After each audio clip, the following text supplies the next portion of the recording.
Le point bourse vous est présenté par Bourse Direct.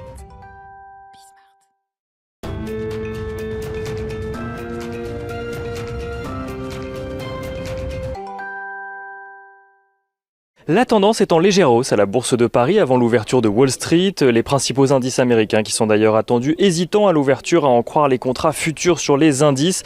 Pour rappel, le Dow Jones se gagnait vendredi 0,67% à 34 043 points.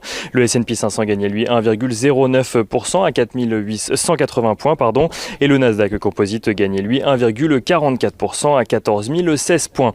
La séance du jour qui devrait d'ailleurs rester hésitante alors que la semaine aux États-Unis sera marquée par les publications trimestrielles de plusieurs GAFA ou grands groupes technologiques. Cela commencera avec Tesla ce soir, puis dans les jours qui viennent, Microsoft, Alphabet, Apple ou encore Facebook. Une semaine qui sera également marquée par la décision de politique monétaire de la Fed après celle de la BCE la semaine dernière, tandis que Joe Biden s'exprimera de son côté devant le Congrès mercredi. Du côté des valeurs à suivre aujourd'hui à Wall Street, on note que le vaccin développé par Johnson & Johnson a finalement été à nouveau autorisé aux États-Unis pour toute personne âgée de plus de 18 ans. Checkpoint Software Technology publie de son côté des résultats trimestriels supérieurs aux attentes du marché. Un trimestre porté grâce à la progression de la demande pour ses solutions cloud ou encore sécurité.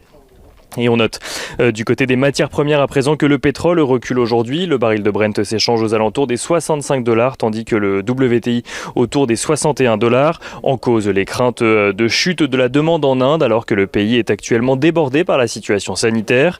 Le cuivre atteint de son côté son plus haut niveau depuis 10 ans, tandis que le café, le coton ou encore le blé s'apprécient sur fond d'espoir de reprise économique, mais également en lien avec les vagues de froid aux États-Unis qui devraient avoir une incidence sur les récoltes à venir.